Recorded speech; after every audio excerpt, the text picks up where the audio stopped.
이번에는 탈락 현상을 살펴보겠습니다. 탈락은 원래 있던 의문이 없어지는 거라고 했었어요. 탈락 현상에도 여러 가지가 있는데 먼저 자음군 단순화부터 볼게요. 자음군 단순화는 적용 환경이 평파열음화와 같아요. 자음군이라고 하면 자음이 여러 개 있다는 뜻인데요. 우리가 겹받침을 쓸 때가 있잖아요. 한국어의 음절 종성의 자음이 2개 놓이는 경우인데 한국어의 음절 종성에서는 기역, 니은, 디귿, 리을, 미음, 비읍, 이응 이렇게 7개의 자음만 올 수 있다고 했으니까 2개가 다 발음되는 일도 당연히 없겠죠. 그래서 음절 종성의 자음이 2개 있을 때 그 중 하나를 탈락시키는 현상을 자음군 단순화라고 합니다. 겹받침의 종류가 많아서 예시는 많은데 자주 틀리는 겹받침의 발음만 몇 가지 살펴볼게요. 자, 리을 기역 받침을 쓰는 경우가 있는데요. 리을 기역 같은 경우는 기본적으로 리을이 탈락하는데 용언 어간 뒤에 만약에 기역으로 시작하는 어미가 오잖아요. 그러면 기역이 탈락합니다. 예를 들면 읽다. 리을 기역 받침이고 뒤에 그냥 평범하게 디귿이 왔으니까 이 경우는 리을을 탈락시켜서 읽다. 그리고 막지도 리을을 탈락시켜서 막지. 하지만 읽고 같은 경우는 기역으로 시작하는 어미가 온 거니까 읽고 기역을 탈락시켜서 읽고라고 소리 내고요.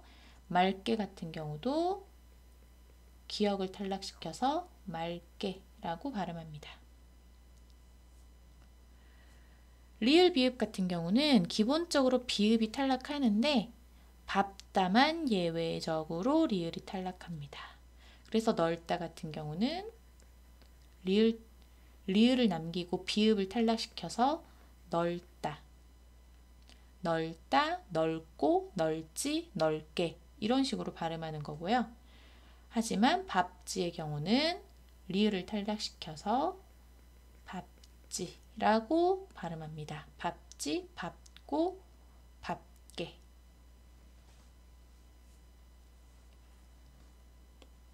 다음으로 히읗 탈락을 볼게요. 말 그대로 히읗이 없어지는 건데요. 히읗으로 끝나는 용언 어간이 있을 때 그 뒤에 모음으로 시작하는 형식 형태소가 오면 어간말에 이 히읗이 탈락하는 현상입니다. 예외 없이 적용돼요. 소리 내볼게요. 나. 히읗 소리 나지 않죠? 싫어. 자, 원래대로라면 리을을 음절말에 남기고 히읗이 연음되어야 하지만 실제로는 히읗이 그대로 탈락하고 리을이 연음됩니다. 그리고 쌓이면 역시 히읗이 탈락하죠. 자, 우리가 소리 낼 때는 이렇게 히읗을 탈락시켜서 실제로 발음이 되지 않는데 쓸 때는 계속해서 히읗을 써주잖아요. 이걸 뭐라고 하냐면 음운 변동 현상을 표기에 반영하지 않는다라고 해요. 히읗이 탈락하지만 표기에는 계속해서 써준다는 거죠. 그러면 음운 변동을 표기에 반영하는 경우도 있느냐? 그게 바로 리을 탈락이에요. 리을 탈락은 리을이 니은이나 시옷 등 몇 개 자음 앞에서 탈락하는 현상을 말하는데 예를 들면 살다에 는이라는 어미를 결합하면 사는 이라고 하죠. 알다에 의신다를 결합시킨다면 아신다. 어때요, 여러분? 쓸 때 우리가 살는이라고 써요? 사는이라고 써요? 사는이라고 쓰잖아요. 이 형태로 쓰잖아요. 이것도 마찬가지로 아르신다라고 쓰지 않고 아신다라고 쓰잖아요. 이렇게 리을 탈락은 리을이 탈락하면 표기에 반영한다는 얘기예요. 이게 히읗 탈락과 가장 큰 차이점입니다. 리을 탈락은 용언에서만 발생하지는 않고요. 솔에다 나무를 더한 단어가 소나무죠. 그리고 바늘에다가 질을 결합하면 바느질이라고 하죠. 이렇게 합성어나 파생어에서도 리을 탈락이 일어납니다. 다음으로 모음 탈락이 있는데요. 아나 어로 끝나는 용언 어간이 있는데 그 뒤에 아나 어로 시작하는 어미가 또 오면 둘 중 하나가 탈락하는 현상입니다. 동일한 모음이 오니까 탈락하게 되는 건데 예를 들면 가다에 아서를 결합했을 때 가서라고 하지 않고 가서, 서다에 어도를 결합하면 서도, 건너에다가 어야를 결합하면 건너다, 건너야 이렇게 쓰죠. 그래서 원래 모음이 두 개였는데 모음이 두 개였는데 하나만 남잖아요. 그래서 이거는 모음이 탈락한 거예요. 비슷한 듯하지만 조금 다른 게 탈락인데요. 모음 가 여러 조건에서 탈락하는 현상입니다. 여러 조건이라고 해서 선생님이 여기 두 개를 써놨는데 용언의 어간말 가 다른 모음으로 시작하는 어미 앞에서 탈락을 하게 되는데요. 크다에 어를 결합하면 크어라고 하지 않고 커라고 하잖아요. 그리고 담그에 아서를 결합하면 담그아서라고 하지 않고 담가서라고 합니다. 이렇게 용언 어간 말에 가 탈락하는 경우가 있어요. 또 리을 뒤에서 가 잘 탈락하는데 예를 들면 원래 알에다가 음연이 결합해야 되는데 그냥 우리가 알면이라고 쓰죠. 달에다가도 으로가 결합해야 되는데 달로. 만들에다가 음이 결합하면 만들음이라고 하지 않고 가 탈락하고 만듬이라고 쓰죠. 탈락은 상당히 흔하게 발생하는 음운 변동이라고 할 수 있어요.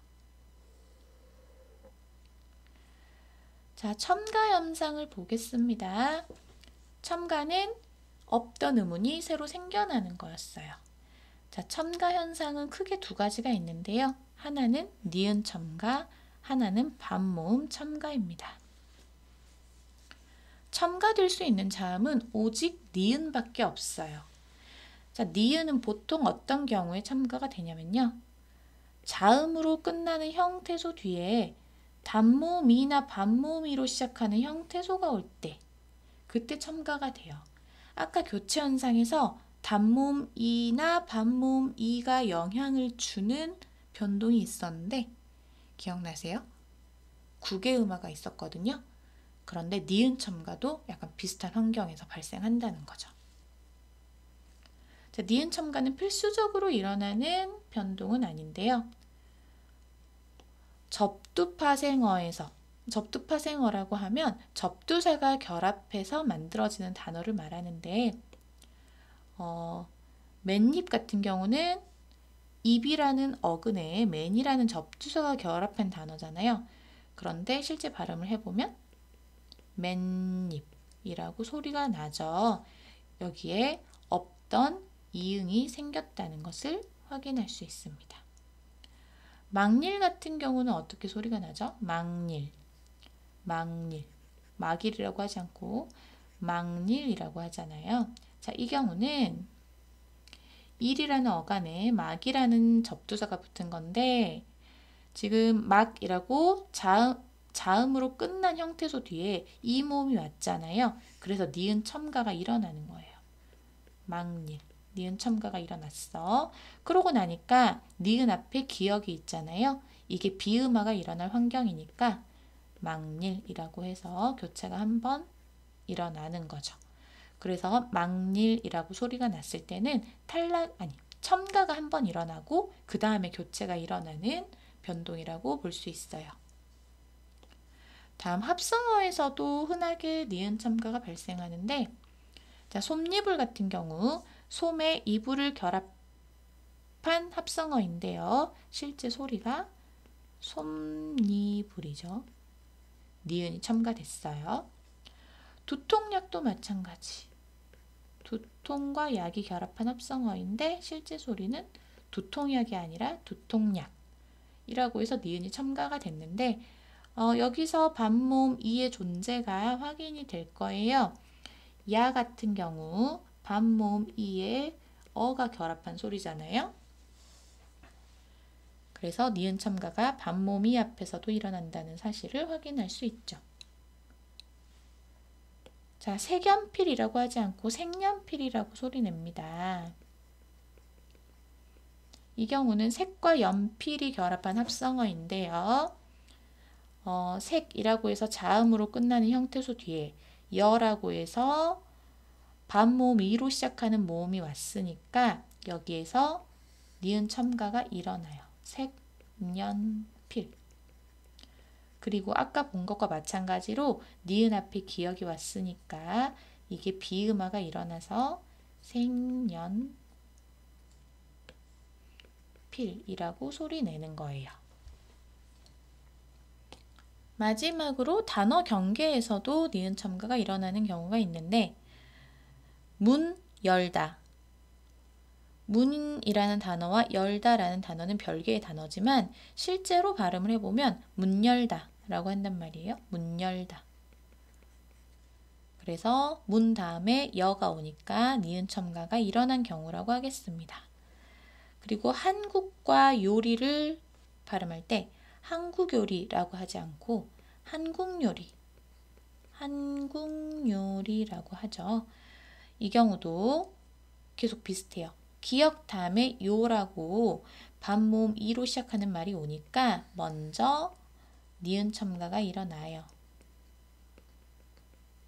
그리고 니은 앞에 기역이 왔기 때문에 비음화가 일어날 조건이 형성돼서 한국요리라고 발음하게 되는 것이죠. 자, 이렇게 니은 첨가 현상이 있다면 반모음이 첨가되는 현상도 있어요.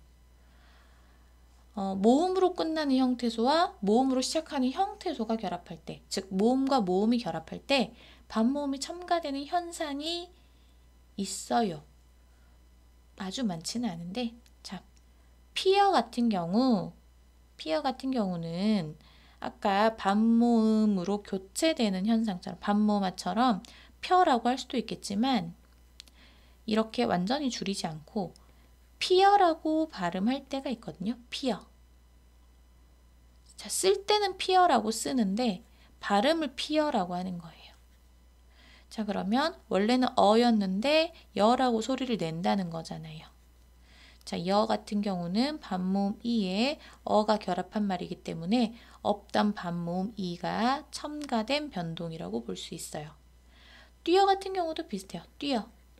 뛰어라고 소리를 낸단 말이에요. 뛰어라고 쓰면서 역시 어였는데 여라고 해서 반모음 이가 첨가된 경우고요.